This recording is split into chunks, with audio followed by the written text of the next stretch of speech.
I'm here today with Ebony Reid. She's here to discuss the book she has with Louis Story called, you can show it, 15 cents on the dollar, How Americans Made the Black-White Wealth Gap, which is actually not out yet, and yet we have a copy of it here. Yes. And so Louis and Ebony just held it in their hands for the first time. And so it's very exciting to have her here and be able to discuss even more than the book with her. So the event that we will have here at CASI will be about the book, but we will discuss some other things with Ebony. So you had different chapters in your career.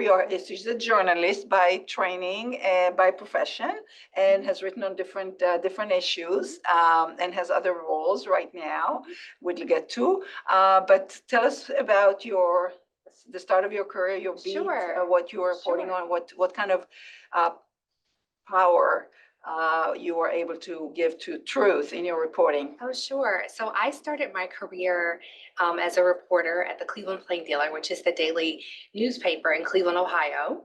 And early in my career, I was a reporter covering education, and I reported on Cleveland public schools. And so, what kinds of issues came up on that beat, on the Cleveland Public School? Yes, so funding and how we fund public schools in America was a big part of the coverage there. Budgets, issues that teachers faced in the classroom with resources was also an issue. And also the economics of families came into play, because I would show that through my reporting by some of the issues that students face while they were trying to prep and get ready for standardized exams. Yeah, so obviously the school system and the public school system is extremely important in giving people opportunity to reach the maximum productivity and wealth and income and all the good stuff and be happy. And so some of these kids had to deal with challenges and issues. So you have example of truths that made a difference? Sure. So, I think journalism impacts us in society at the macro level, right? Mm-hmm. Good reporting can change, policies, impact decisions that leaders make. But at the micro level, good reporting, strong reporting, fact-based reporting also impacts people's lives. And when I was an education reporter at the beginning of my career, one of the things that I was reporting on was a classroom. I was trying to show what is it like for teachers that are trying to prepare students in a large urban district for standardized exams. And so I built trust with this teacher, and she allowed me to come into her classroom and document and sit and watch and learn for weeks. And there would be one point where she said to the students, this was fall, almost winter. She said, winter will be coming soon. And I know that you don't all have money for gloves. And she said, I expect you to take your socks, if you have an extra pair of them, and put them on your hands. And I expect you to be in this classroom and be on time. And that just really struck a chord with me, because I thought, wow, these students are really up against a lot economically, and she's trying to get them ready and get their attention for an important, exam that would impact, their ability to move on to the, to the next grade, and just so many things. And so when I wrote that article, my editor and I, we worked together, and I inserted that one sentence, about the gloves and the socks. And, the day that it published, the teacher called me and she said, Ebony, will you come back by the school? The students want to see you. An anonymous donor read your article this morning, and by afternoon, they all had gloves. And so this is a very small, micro, so sweet, example of the impact of journalism, but it was important that people in the community understood that some kids don't have gloves. Right, and what is the impact of that, of those economic disparities? Come to school, yeah. Right, yeah. right. Yeah, no, this is truth sort of brought to people that that gained power to change the lives of some of these students in a small way. Yeah, so I think this is really important stuff.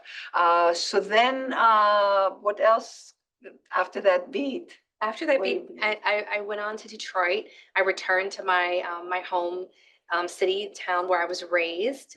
Although I was born in Louisville, Kentucky, but my parents moved there to Detroit in the 80s, and I returned there, and I was a deputy metro editor running local news, and I was there during the time of the you know, the economic crisis of 2008, 2009 in our country. So, you know, I saw firsthand the impact there. And, you know, I had teams under me that were also in the suburban part of Detroit, but you know, it didn't matter where people were located at that point, whether the reporters were writing on suburban issues or urban issues. The bottom line was that literally everyone in that community at that moment knew someone who was either directly, or they knew someone who knew someone that was losing a home to a foreclosure. Yeah. The crisis was so personal and so deep in that community.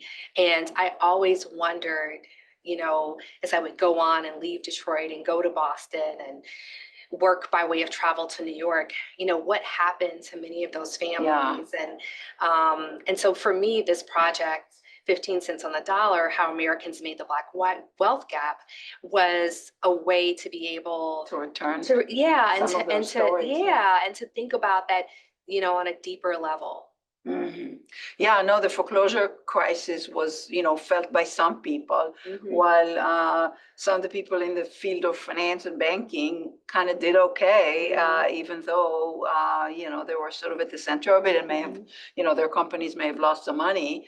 But then, you know, as the story got told many times, the institutions were helped, but the people were helped less, who had toxic assets in their houses that lost value. And so foreclosures continued for a while.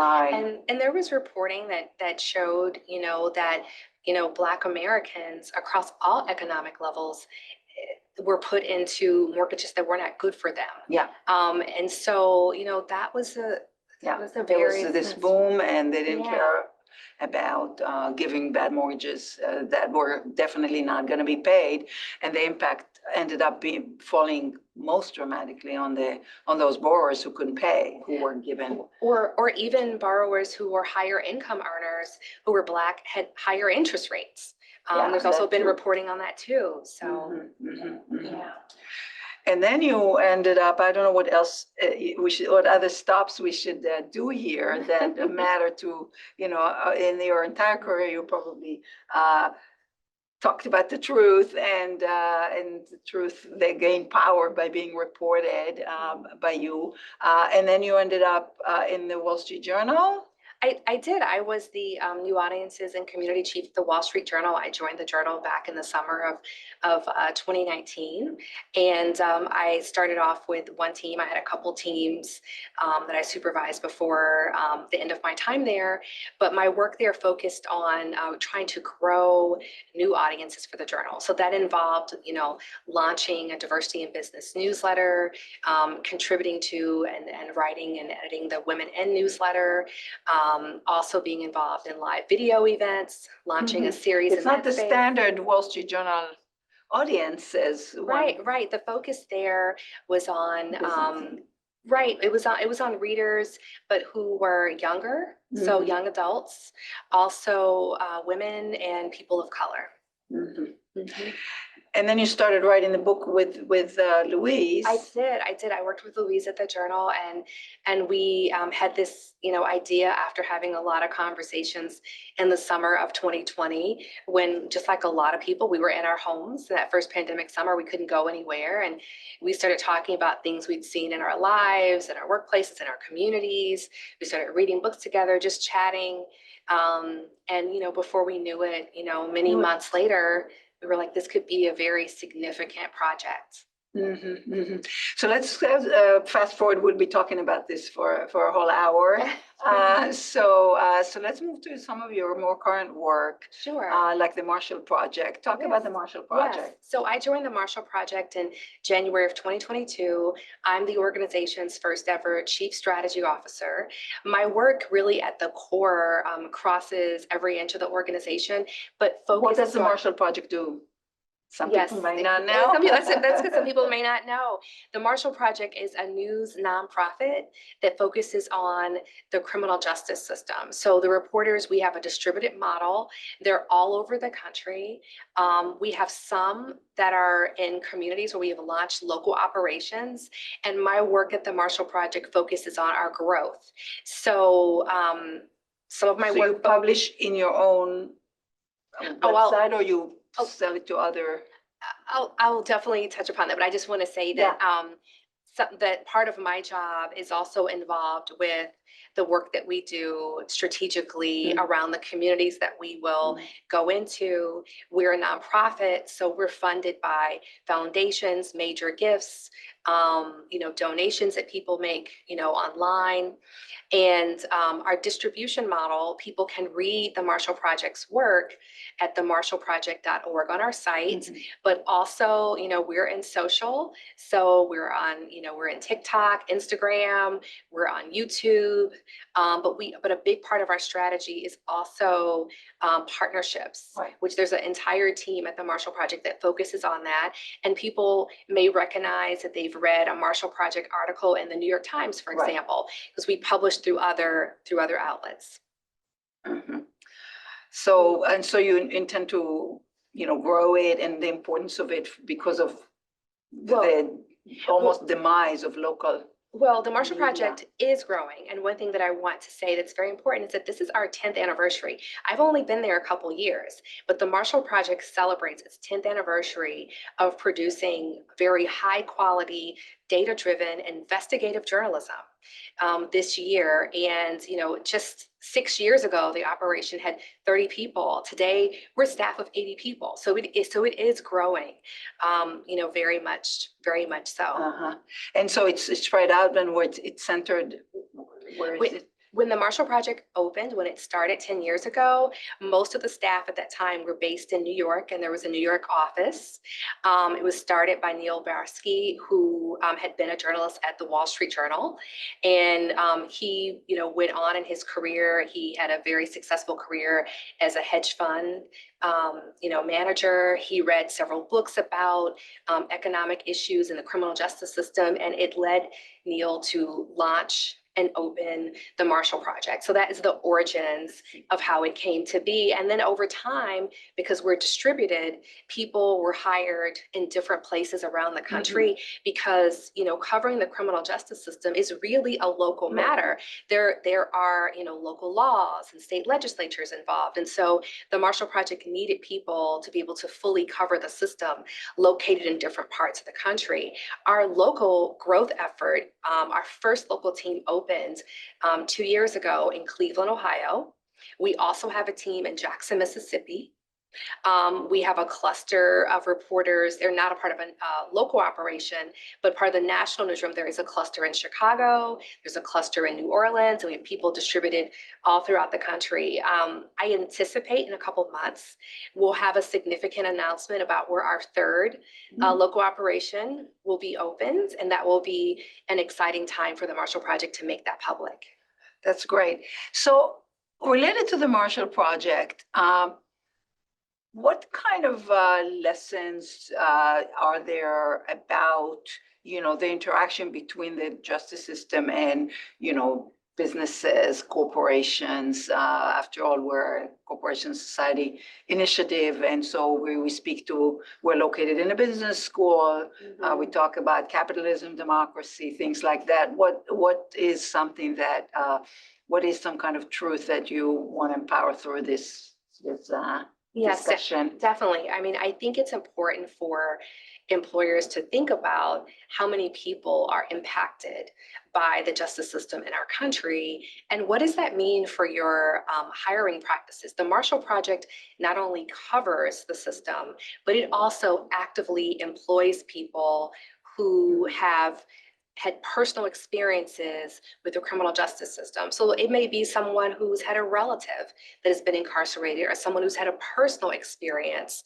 But that is a very big part of the organization's identity, that it covers the system well because it has employees there who understand and who know about it. And, frankly, when we talk about, money and economics in our country, the criminal justice system has a large impact on the economic well-being of Black and brown communities, and particularly Black families.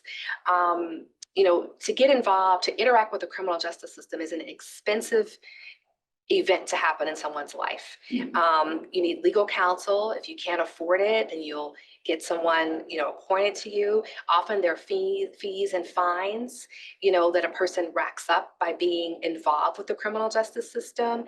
If the person is sentenced to time in an incarcerated situation in prison, they may not be able to work. And if they are able to work, they may earn a very low, it's amazing. Minimum wage does not apply. Very little. And then when you're in the system, people may not realize it costs money to call your family. It costs money to watch a movie. It costs money to have any sort of communication with the outside world. And so one of the things that the Marshall Project does, not only does it produce its award-winning journalism for the public, that's where lawyers and advocates and people are reading the work, and just general citizens, but the Marshall Project has a magazine and a video series that is targeted and created to inform people who are incarcerated. Oh, wow. And so, that's also a very, very, very big part of our work that's headed by one of my colleagues, Lawrence Bartley.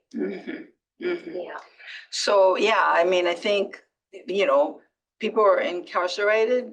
I know from a judge who wrote specifically on it, who claimed some of them might actually be even innocent, need work when they come out. And when they come out, it can be very difficult to find, work. One of the things that I thought about when I joined the Marshall Project, and I was in conversations with the president, and she was talking to me about, what they do and this opportunity. And I went to put my information on the employment application. And it was the very first time that I had seen a question that asked about any sort of connection to the criminal justice system, knowledge or personal experience. And that's important for the organization, but also, other employers might think about how they may go about in their own way, making sure that their policies don't unintentionally leave out people or screen people out, because it is hard for people who've had that experience to find work. And then you have some other work you do, like you're on the board of an organization promoting women. I'm a proud member of United We, which formerly was named the Women's Foundation in Kansas City. I'm going on I think it's my third year, or just completing my third year as a board member. And that organization is focused on the economic and civic empowerment of women. And, as a journalist, I don't advocate for public policy changes. Journalists don't, do that, but the CEO of the organization does. And the organization, has conducted studies and listening sessions that look at the cost of daycare and the role that government can have with its policies to make that more affordable for families. The organization has also advocated in Kansas and Missouri for policies to help female entrepreneurs. That's important. Very. Yeah. Ebony, it's so nice to meet you. Nice and to meet you too. Learn about your work, Thank which definitely fits into Power to Truth, because it's about truth and it's about power relations and how people can, succeed when you for the truth having is me. out. Okay, and we look forward to talking about your book.